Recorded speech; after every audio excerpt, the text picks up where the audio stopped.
E teu pai já foi lá já? Não, ainda não. Meu amigo, como é o nome dele? Valdomiro. Meu irmão, você Pra vai você entender como é que ele é. Eu Ah. falo assim, cara, vamos lá, não precisa disso não. Meu pai é aquele cara muito tradicional ainda. Então é tanto que assim, meus irmãos estão vindo agora passar férias. Eu acho que ele não quer ir porque ele acha que ele tem medo da reação que ele vai... Não, cara, é assim, ó. Que é forte, hein? Eu consigo te falar isso com propriedade porque eu conheço meu pai na palma da mão. Sim. Né? Para ele, não é algo tão simples. É algo, às vezes, que... Como é que eu posso dizer? É um negócio muito sutil, né? Alderiano, nem todo mundo sabe gerir as suas emoções. Sem dúvida. Tem gente que, por exemplo, meu pai vai fazer 60 anos, né? Sim. Tem uma saúde de ferro. Mas emocionalmente é diferente. Por tudo que a gente passou... E olha que eu tenho uma ótima relação com meu pai, tá? Sim. Só pra você ter ideia. Mas ele olhar pra tudo aquilo, às vezes não é fácil. Não é simples. Às vezes tem, sei lá, algumas marcas, algumas coisas que tocaram ele. Algum bloqueio. Algum bloqueio. E pra mim é muito simples ter ele lá, receber ele, eu cuidar dele como eu já fui cuidar dele na casa dele, mas ele não chegou aí lá na clínica. E assim, eu tenho 29 anos, eu tenho habilidade para lidar com certas emoções que meu pai tem 60 e não sabe ainda como lidar. Você entende? Então, às vezes, o que é simples para você emocionalmente, para outra pessoa Sem não dúvida, é tão fácil. Claro, né? com certeza. Então, hoje, por exemplo, eu falo que um dos maiores problemas que a humanidade tem hoje são os problemas emocionais. Sem dúvida. Né? E a gente não tem noção que, às vezes, algo simples toca, destrói, fere, a pessoa não consegue curar e ela leva isso pro resto da vida. O emocional pode destruir a vida de qualquer pessoa, né? Ou pode fortalecer e alavancar ela. Claro, depende da forma como você lida com isso, Sim. né? Sempre é aquela coisa, o outro lado, a outra face, né? Então, Sim. se te deu da esquerda, dá à direita. Sim. Assim como o Senhor falou, né? Então, Sim. isso é um negócio muito sutil, que às vezes quando eu olhava, e antigamente eu olhava pro cara, eu não entendia por que, por exemplo, o Alderian se feria com pouca coisa. Sim. Mas, amigo, deixa eu te falar uma coisa, você não sabe o que essa pessoa passou no passado, né? Você não sabe o lar que ele teve, o pai que ele teve, a mãe que ele teve, para trabalhar emocionalmente para que essa pessoa pudesse gerir todas Por essas isso que a coisas. Bíblia fala, não julgueis para que não sejais julgados. É extraordinário isso, e a gente não tem noção, né? Sim. Então, hoje, por exemplo, eu sento com homens, que eu estava falando para você em off Sim. aqui, homens poderosíssimos na minha mesa lá, no meu consultório, Sim. que o cara tem muito dinheiro, é um cara rico financeiramente, mas ele é pobre emocionalmente, espiritualmente, e ele não tem um lar abençoado. E eu olho aquele cara na minha frente reclamando da vida, reclamando do que ele tem, sendo que ele poderia ser muito feliz com isso. Mas porque, às vezes, tem uma ferida emocional de algo que ficou no passado, Algo não resolvido, né? Isso é muito comum, a gente não Sim. tem noção, às vezes tá sentado alguém aqui na tua frente, às vezes o entrevistado você vem aqui, e às vezes o cara tem um comportamento, e você, poxa, por que o cara tem esse comportamento?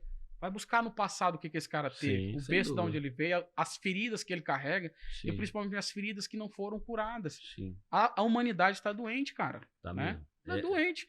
Por exemplo, eu lembro muito bem que eu comecei a assistir uma série no Netflix, algumas coisas relacionadas, por exemplo, aos psicopatas, os estrupadores, por que aconteciam aquilo. E geralmente o cara que alicia ou toca uma criança, ele foi tocado no passado. E ele não foi curado daquilo. E ele carrega esse trauma ao longo da vida e ele vai aplicar isso em outras pessoas. Quem fere também vai ferir, né? Exatamente. Na verdade, quem foi ferido vai ferir. Vai né? ferir. Sim. Né? Eu costumo falar isso na igreja, que um pastor ferido, ele vai ferir as suas ovelhas. E é assim, por isso que nós somos curados, para curar as outras Vai pessoas. ferir e vai estragar também, né? Abortar o propósito. Né? Então a gente tem que ter um entendimento muito profundo sobre isso. Então olhar para essa situação, voltando lá para a situação do meu pai, eu Sim. entendo ele perfeitamente. Sim, claro. E o Senhor vai criar um momento certo para criar. Eu estava querendo, por exemplo, meus irmãos estão vindo agora Sim. de férias, e a gente conseguir reunir todo mundo e ficar todo mundo junto ali. Eu não tenho, para ter ideia, eu não tenho. A única foto que eu tenho, acho que com meu pai, uma das pouquíssimas que eu tenho, foi na época da minha formatura, que foi a segunda vez que eu vi ele chorar, e só. Entendeu? Então é um negócio muito doido, a parada emocional. Hoje, cara, é incrível como é que é. Eu tenho uma relação muito boa com meu filho, né? Uhum. E eu não lembro, te juro que eu não lembro.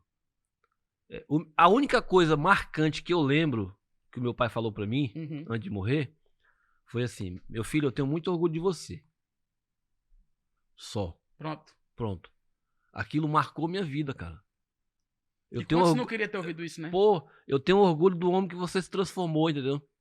Mas ele nunca falou que me amava. Pronto. Ele nunca... Ele era um cara carinhoso, mas ele nunca... Ele abriu a boca e disse: meu filho, eu te amo. Mas o que ele falou tocou você porque você se sentiu amado por ele. E hoje o meu filho, cara, ele me joga amor assim. Transborda, né? Transborda, de vez em quando fala que me ama. Eu tinha uma dificuldadezinha aí, entendeu? Sim. De aceitar isso. Sim. Isso é forte, hein, cara? Isso é muito poderoso, né? Poderoso. Porque mesmo assim, ó, por exemplo, como você passou e você tem autoridade hoje pra saber disso, Sim. se o teu filho não chegasse a falar pra ti assim, pai, eu te amo, pai, Sim. você é meu orgulho, pai, você é meu Isso exemplo, às vezes me constrange. mas você ia saber que ele te Sim. amava por certos comportamentos Sim, dele. sem dúvida. Pelo, por exemplo, um simples ato de serviço. Sim. Você tá precisando de alguma coisa, ele chegar aqui e te servir. Você vai falar, cara, meu filho me ama, porque ele me serve, ele me honra. Sim. Então a mesma coisa seu pai fez com você. E o meu pai tinha uma coisa, cara, que... Meu pai era um cara pobre, né? Um garçom, criou 4 filhos como garçom e tal. Não tinha salário, era comissionado. Uhum. Mas só que ele tinha uma coisa que era um negócio, e uma coisa que eu levo pra minha vida hoje. A questão de zelar pela qualidade. Padrão de excelência. Excelência. Exatamente. Ele nunca comprava furreca pra mim. Meu filho, vamos comprar uma roupa, escolhe o que tu gostar e eu compro. Sempre, cara. Era bermudinha, era calça, camisa, brinquedo. Era difícil, mas ele me dava o que era bom. E é por isso que hoje você tem uma empresa que tem um padrão de excelência em tudo que você faz. É impressionante Você isso, cara. Sente isso. Por quê? Muita gente não entende. Por exemplo, tudo que eu faço, Adriano, eu tento fazer bem feito. Sim, né? eu também tenho essa... Às vezes a gente pega um pouquinho por ser perfeccionista, né? Por querer o melhor. Se Sim. você vai gravar um vídeo, tu quer o vídeo da melhor forma, editado, o som, o áudio Sim, batendo sim, com o sim. vídeo, tudo direitinho. Mas isso chama-se padrão de excelência, né? E às vezes a gente não tem noção, mas essa pessoa tem um padrão de espiritualidade muito alto, Sim. né? A palavra de Deus fala, tudo que fizerdes, faz com toda a força do teu coração. Sim. Isso é bíblico, né? Sem Então, dúvida. se você for servir uma coca pra pessoa, com um copo, tenta servir da melhor forma. Sim. Tenta satisfazer aquela pessoa da melhor forma. Porque às vezes você não tá fazendo pra aquela pessoa, você tá Servo fazendo pra bom e Deus. fiel, né? Pronto. Isso é muito simples. Então, eu particularmente na minha vida profissional, eu tento buscar sempre a excelência, né? Isso é legal. E eu aprendi isso com meu pai, ele sempre fala, tudo que eu for fazer, eu sempre tento fazer bem feito. Se você for fazer alguma coisa, nunca faça pela metade e nunca faça de qualquer jeito. Se for pra fazer de qualquer jeito, não faça. Ele era Cara, muito simples. é incrível ouvir isso da boca de um cara que até os 16, 17 anos catava latinha, né, cara? Tem uma foto aí que eu... Não, tu mandou pra mim, cara. Que E- incrível. A produção tem aí? Essa Mostra foto- aí, cara, essa foto. É incrível, cara. Incrível. Eu tive lá em São Paulo há pouco tempo com os meus mentores lá, meus professores da fisioterapia. Tem pergunta? E Tá, vai, os pô. caras viram a foto lá Ah. e tudo começou porque eu tava em São Paulo há pouco tempo, ano passado agora, né? Por volta Sim. dessa época até. E eu tava num prédio muito alto lá atrás do Shopping Morumbi. Eu fui tomar um café lá na clínica, saí pra fora e quando eu olhei assim, aquela selva de pedra na minha frente. Coisa eu não- linda, eu topo adoro São alto. Paulo. Cara, eu sou apaixonado por São Paulo. São As Paulo, poucas gosto. vezes que eu tive lá a trabalho, estudando. E aí eu simplesmente olhei, eu falei, cara, olha onde eu tô, no nível que eu tô no meio desses caras aqui. E, cara, eu tomando café, eu comecei a chorar. E a lágrima começou a escorrer. Aí meu professor saiu, olhou e falou, pô, Barão, aconteceu alguma coisa, tá chorando? Só tu sabia o que Aí era, eu né? falei, amigo, tá passando um filme aqui na minha cabeça. Aí ele falou, por quê? O que aconteceu? Eu falei, cara, eu nunca imaginei que eu ia chegar a viver isso aqui na minha vida, cara. Quem eu era, irmão, da onde Era eu muito saí. distante, né? Adriano, lá onde eu morava em Tarauacá, eu morava num lugar tão pobre que a minha diversão era botar o olho pela brecha da casa, do piso de madeira, e eu via Puraqué passando embaixo da casa. Aquilo pra mim era uma diversão. Eu morava num lugar que a gente chama no município de Gapó. Um gapó. Um gapó. A minha casa literalmente era dentro do gapó. Quando a água subia, alagava a casa. E que era da onde eu saí. E quando eu olhei, eu tava nos shoppings, atrás do Shopping Morumbi, nos prédios mais top da área da saúde e executivo de São Paulo. Eu me emocionei com aquilo, cara. No meio Aquilo- da galera top, né? E aí os caras, meu professor na hora falou, cara, por quê? Aí quando eu expliquei pra ele que eu mostrei a foto, o cara na hora ele se emocionou. Ele falou, Barone, pelo amor de Deus, cara. Tu é uma história de Tá superação. mostrando a foto aí? Tá, né? Essa foto aí, a galera que não sabe, esses 2 sacos pretos aí, é 2 sacos de lixo com latinha. Isso por muito tempo foi um meio de sobrevivência da minha vida, pra me manter minha faculdade, ajudar o meu pai. E até hoje, meu pai ainda trabalha com isso aí. Então, assim, hoje, se eu voltar, eu falo pra minha esposa, se Sim. for preciso pra ir lá ajudar meu pai, cara, eu largo tudo de boa, não é um sacrifício, pra mim é um prazer. Sim. É uma forma de honrar o meu pai. Então, pra mim, eu sou um Tu tem cara orgulho que... da tua raiz, né? Pra mim é muito tranquilo, Adriano. Eu sou um cara muito simples na minha essência. Eu sou que nem Paulo. Eu consigo viver no bom, na prosperidade e também viver na necessidade. Sim, Pra sim. mim é muito tranquilo. Você porque viver eu com muito e com pouco, né? sou igual o Paulo, né? Então, Sim. se a gente aprender a ver com isso aí, cara, a gente não se deixa se perder por vaidade, riqueza, sim. dinheiro. A vida fica mais leve, né? É muito mais gostoso, né? Então, pra mim, eu não tenho medo nenhum de voltar a viver esse mesmo tempo aí. Querer, eu quero? Cara, eu não quero.